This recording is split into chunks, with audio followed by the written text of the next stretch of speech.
Alhamdulillah wa syukurillah wa ni'matillah wa la hawla wa la quwwata illa billahil aliyyil azim. Asyhadu an la ilaha illallah wa asyhadu anna Muhammadar Rasulullah. Allahumma sallim ala Muhammad wa ala ali sayyidina Muhammad. Hasbi rabbi jalallah wa fi qalbi ghairullah. Nur Muhammad sallallahu la ilaha illallah. Amma. Kita seringkali mendengar istilah kembali kepada alam. Apa sih sebenarnya hakikat kembali kepada alam tersebut? Kembali kepada alam adalah untuk menghayati alam sebagaimana adanya. Alam semesta adalah makhluk Tuhan yang diperintahkan oleh Tuhan untuk bekerja sama dengan manusia sebagai khalifah. Manusia tidak bisa hidup tanpa alam semesta, dan alam semesta tidak berarti dan tidak akan bermakna apa-apa tanpa adanya manusia yang ada di dalamnya. Kenapa bila alam semesta ini tidak ada manusianya menjadi tidak berarti? Sebab manusialah yang diberi kuasa untuk menafsirkan arti dan makna atas segala sesuatunya.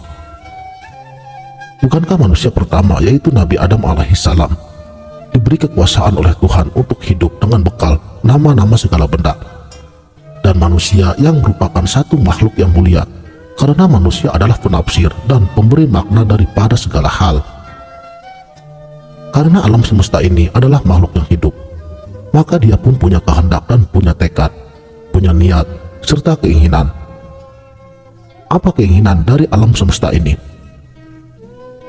Tiada lain untuk melaksanakan perintah Tuhan, yaitu bertasbih, mensucikan nama Tuhan semesta alam, sumber daripada semua energi dan pencipta segala yang ada. Tuhan adalah rentetan terakhir dari semua sebab yang menjadikan akibat-akibat yang ada di alam semesta. Sebab yang tidak disebabkan lagi, yang tidak bisa digambarkan adanya, di mana dan kapannya, dia yang tidak terjangkau oleh pengetahuan manusia. Kenapa kehendak alam semesta ini hanya mensucikan nama Tuhan? Apa tidak ada tugas yang lainnya? Jawabannya terletak pada kebersatuan kehendak antara manusia dengan alam semesta ini. Meskipun sejatinya manusia dan alam semesta ini berada pada dua sisi, tapi sebenarnya intinya adalah satu kesatuan metafisis, bahwa ruh manusia serta ruh alam semesta ini adalah percikan atau bagian dari ruh Tuhan. Sehingga tugas manusia adalah mensucikan nama-nama Tuhan, yaitu sebuah tugas dalam rangka mengemban sistem keselamatan universal, di mana nama-nama segala benda di alam semesta dan juga dalam tataran konseptual harus konform dengan nama-namanya. Sebagai suatu subjek khalifatullah, subjek yang seperti inilah yang mendukung amanah untuk mewakilinya mendapatkan pantulan daripada wajahnya. Maka bolehlah kita anggap bahwa alam semesta inilah saudara tuanya manusia. Bahkan dari alam semesta inilah Tuhan menciptakan manusia dari berbagai unsur yang ada di dalamnya, seperti tanah, air, api, dan udara. Semua unsur itu kini tetap ada di tubuh manusia, dan kini bila kita teliti kode-kode DNA manusia, maka kita akan menemukan unsur-unsur seperti tersebut tadi, dalam jumlah yang pada setiap tubuh manusia tidak sama satu dengan yang lainnya. Tanah, air, api, dan udara adalah sedulur papatnya manusia, sementara 5 pancernya adalah unsur percikan bunga api ilahi yang dipancarkan ke dalam ruh manusia. Ruh adalah bagian dari diri Tuhan yang ada di dalam diri kita. Ruh adalah aku sejati, diri sejati, ingsun sejati di dalam diri manusia. Untuk itu, hormatilah diri sendiri, maka dirimu juga berarti menghormati Tuhan. Sehingga kita akan paham bahwa penghormatan kepada aku sejati adalah ibadah makrifat tertinggi dari manusia.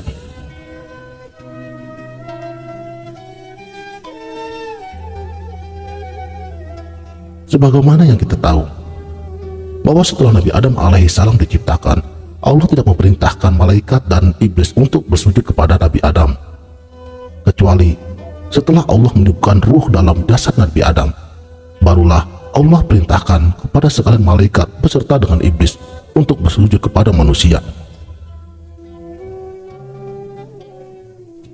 Saudaraku sang sejati, Tuhan itu sangat dekat dengan diri kita, lebih dekat daripada urat di leher kita ini. Lebih dekat dari rasa dekat, Tuhan juga tidak pernah menyembunyikan dirinya dari manusia.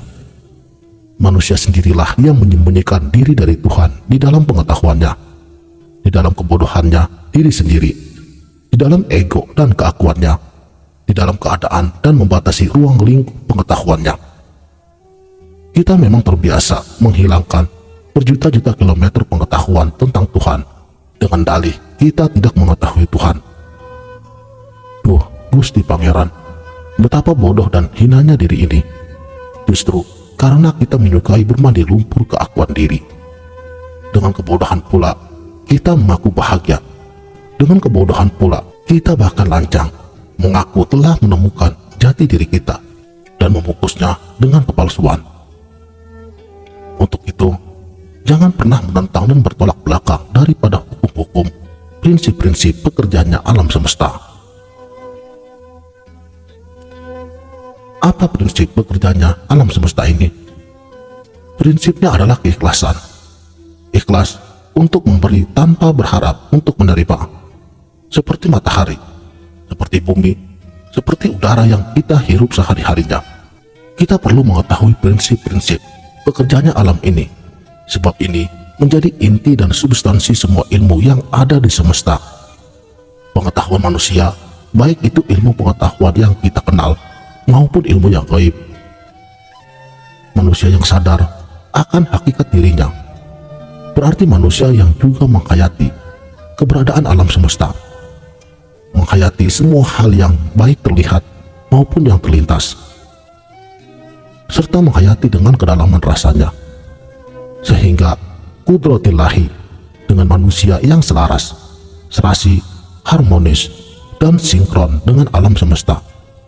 Inilah hakikat kita kembali kepada alam, atau dalam ilmu China disebut dengan Tao yang sejati, yaitu gerakan mengembalikan manusia pada titik orientasi yang sangat handal, di mana penampilan subjektivitasnya yang benar-benar mendukung amanah untuk mewakilinya. Di sisi lainnya, kita juga melihat penampilan subjektif yang tidak objektif, sebagaimana hal tersebut disimbolkan oleh adanya iblis. Subjektivitas iblis adalah kebanggaan atas kelebihannya terhadap asal mula manusia. Iblis berasal dari api, sementara manusia dari tanah. Pemahaman iblis ini sungguh teramat dangkal, karena tidak patut menjadi makhluk yang paling mulia. Iblis lupa bahwa yang dikehendaki Tuhan untuk menjadi wakilnya bukan hanya kenyataan objektif manusia yang berasal dari tanah tadi, melainkan kenyataan objektif plus bahwa tanah itu sudah ditambah dengan ilmu, nama-nama segala benda dan ruh dari sisinya.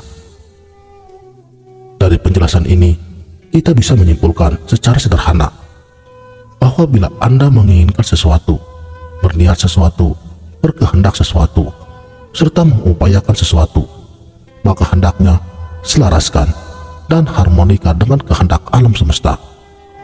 Bila pemahaman kita sudah berada di taraf tertinggi, maka tanda-tanda kehendak yang selaras dengan alam adalah tidak adanya amalan atau akibat-akibat yang kembali kepada diri kita.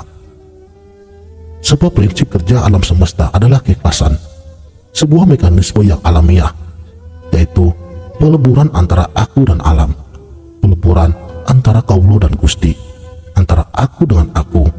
Tidak ada lagi wacana surga ataupun neraka, tapi cinta yang hanya ikhlas memberi tanpa keinginan menerima kembali.